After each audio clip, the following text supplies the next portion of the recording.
Jadi lu yang yakin lah. Assalamualaikum warahmatullahi wabarakatuh.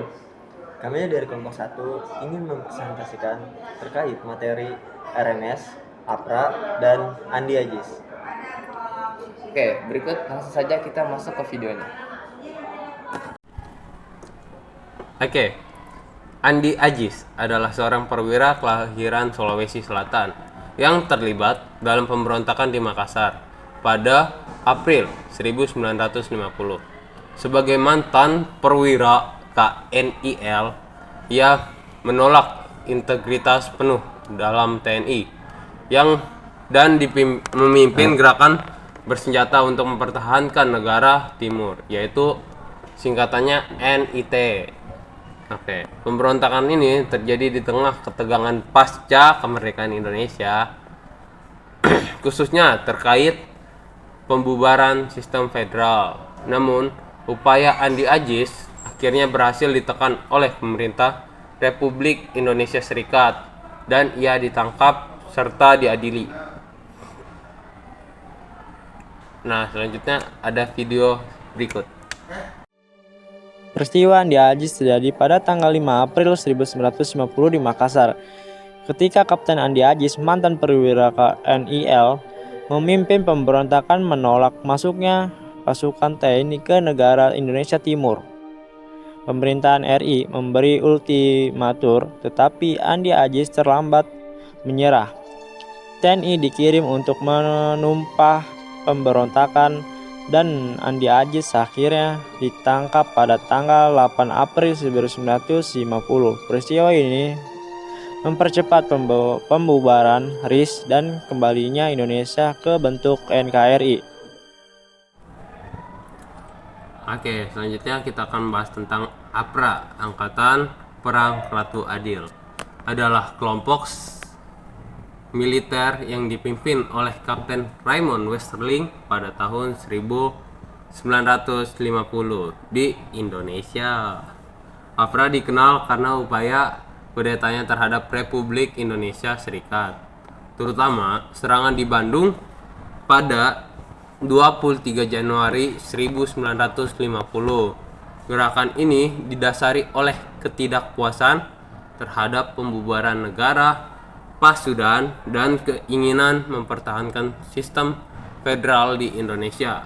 Meskipun akhirnya gagal, aksi APRA meninggalkan jejak dalam sejarah konflik pasca kemerdekaan Indonesia.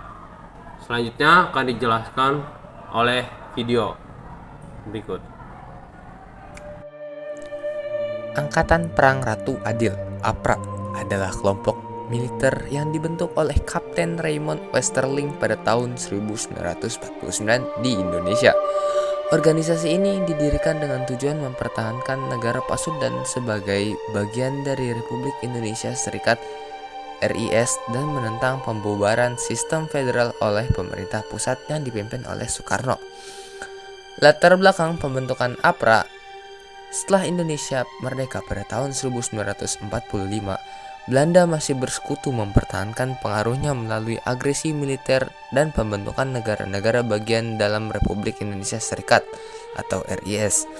Negara-negara bagian ini, termasuk negara Pasundan, dianggap sebagai strategi Belanda untuk melemahkan pemerintahan pusat Indonesia. Kapten Raymond Westerling, seorang perwira Belanda yang sebelumnya terlibat dalam operasi kontra pemberontakan di Sulawesi Selatan, tidak setuju dengan pembentukan Negara Kesatuan Indonesia. Ia meyakini bahwa sistem federal lebih menguntungkan bagi kepentingan Belanda dan pihak-pihak yang ingin mempertahankan pengaruh kolonial. Oleh karena itu, ia membentuk APRA pada akhir tahun 1949 sebagai pasukan militer yang loyal kepada negara Pasundan. Pada 23 Januari 1950, APRA melancarkan serangan mendadak ke kota Bandung. Target utama mereka adalah markas Divisi Siliwangi, yang merupakan bagian dari Tentara Nasional Indonesia atau TNI. Dalam serangan ini, APRA berhasil membunuh sekitar 79 tentara TNI dan beberapa warga sipil. Mereka juga menguasai sebagian kota Bandung untuk sementara waktu. Serangan ini bertujuan untuk menunjukkan kekuatan APRA dan memaksa pemerintah RIS mengakui hak mereka untuk tetap menjadi pasukan resmi negara Pasundan. Westerling berharap bahwa dengan aksi ini, pemerintah pusat akan membatalkan rencana pembubaran negara-negara bagian dan mengizinkan APRA beroperasi sebagai tentara resmi di wilayahnya. Namun, serangan APRA tidak mendapatkan dukungan luas, baik dari masyarakat maupun dari pemerintah RIS. Pemerintah pusat di Jakarta segera mengambil tindakan tegas dengan mengirim pasukan tambahan ke Bandung. Tekanan politik dan militer semakin mempersempit ruang gerak APRA. Westerling sendiri melarikan diri ke Jakarta dan berusaha mengatur pemberontakan lebih besar dengan menggulingkan pemerintah RIS. Tetapi rencananya gagal. Dia kemudian melarikan diri ke luar negeri. Sementara para anggota APRA yang tersisa ditangkap atau menyerah kepada pemerintah.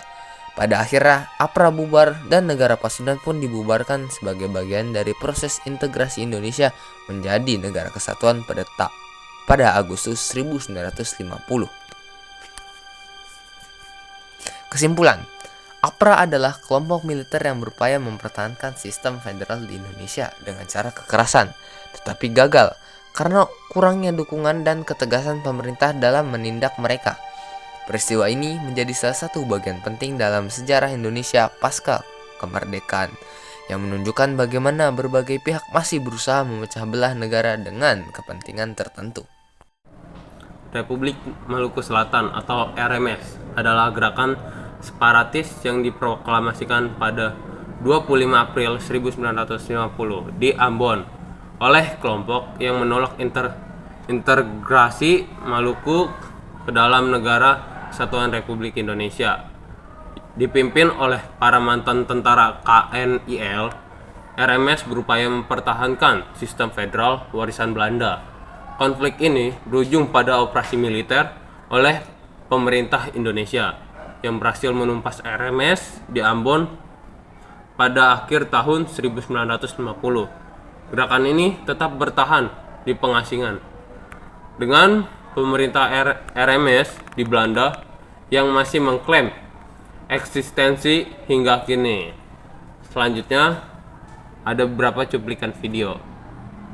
Kita bahas lebih dalam terkait Republik Maluku Selatan yang merupakan salah satu gerakan separatisme di Indonesia yang memproklamasikan kemerdekaannya 4 bulan setelah pengakuan kedaulatan Indonesia oleh Belanda, tepatnya pada 25 April 1950. Di mana para anggota Republik Maluku Selatan memproklamasikan berdirinya Republik Maluku Selatan dengan Mahamutu sebagai presiden dan para menteri yang terdiri atas Christian Robert Stevens Mokil dan Johan Manu Sama dan tokoh lainnya.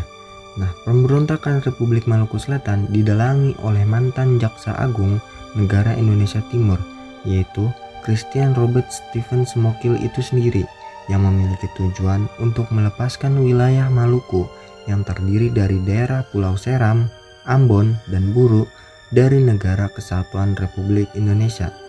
Jadi, kekuatan utama di balik berdirinya Republik Maluku Selatan adalah politisi bekas pejabat negara Indonesia Timur dan mantan perwira dari tentara KNIL. Latar belakang terjadinya gerakan Republik Maluku Selatan. Pertama, Republik Maluku Selatan merupakan ungkapan kekecewaan sekelompok pejabat NIT atas rencana penggabungan negara Indonesia Timur ke dalam Negara Kesatuan Republik Indonesia. Setelah tercapai kesepakatan antara Indonesia dengan Belanda melalui konferensi Meja Bundar pada 27 Desember 1949 di Den Haag. Kedua, adanya ketimpangan pembangunan di daerah yang tidak seberapa dibandingkan pembangunan di Pulau Jawa, membuat terbentuknya gerakan separatis Republik Maluku Selatan. Ketiga, akibat peleburan tentara KNIL ke dalam APRIS atau Angkatan Perang Republik Indonesia Serikat. Setelah pengakuan kedaulatan Indonesia, pasukan KNIL dibubarkan dan sebagian besar anggotanya diminta bergabung ke dalam Angkatan Perang Republik Indonesia Serikat. Namun, banyak dari tentara Maluku yang sebelumnya bertugas di KNIL menolak integrasi ini karena mereka lebih loyal kepada Belanda dan merasa kehilangan posisi serta status yang mereka miliki di bawah kolonialisme.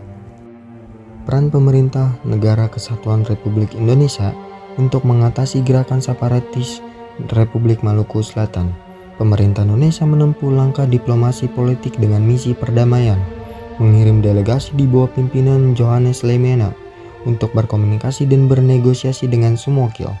Namun upaya ini gagal karena RMS tetap bersikeras memisahkan diri dari NKRI. Setelah langkah diplomasi menemui jalan buntu, pemerintah Indonesia melancarkan ekspedisi militer yang dipimpin oleh Alex Evert Kawilarang yang kala itu menjabat sebagai Panglima Teritorium Indonesia Timur.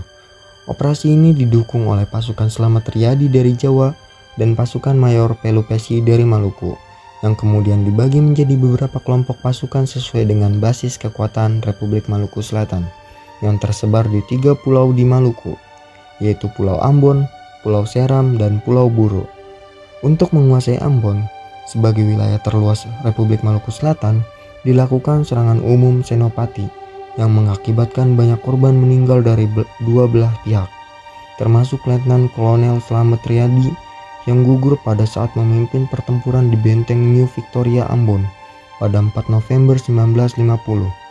Pada akhirnya, pertempuran di Benteng New Victoria dimenangkan oleh pasukan pemerintah Indonesia dan menandai kembalinya Ambon ke dalam wilayah NKRI. Setelah wilayah RMS berhasil dikuasai oleh pasukan militer dari pemerintah Indonesia, maka dilakukan penangkapan terhadap Presiden Republik Maluku Selatan yang pertama, yaitu Mahamutu, dan ke-9 menterinya. Adapun Sumokil dan beberapa orang pengikutnya pergi ke Pulau Seram dan melanjutkan perlawanan dengan bergerilya di Pulau Seram.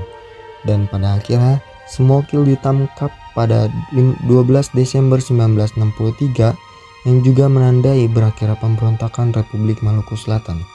Sumokil diadili di Mahkamah Militer Luar Biasa dengan vonis hukuman mati pada 12 April 1966. Tertangkapnya Sumokil ternyata tidak menghentikan pergerakan Republik Maluku Selatan karena Johan Manusama membentuk pemerintahan pengasingan di Belanda tahun 1966. Walaupun RMS itu sudah berakhir di Indonesia, namun mereka masih mengupayakan kemerdekaan bagi Maluku Selatan hingga hari ini. Gak terasa guys, kita udah berada di penghujung video. Semoga bermanfaat ya materinya. Sekian dari kami. Ya, saya ambil alih. Siap, Raf? Kepada penonton, hormat, Raf. Wassalamualaikum warahmatullahi wabarakatuh. Tegak, Raf.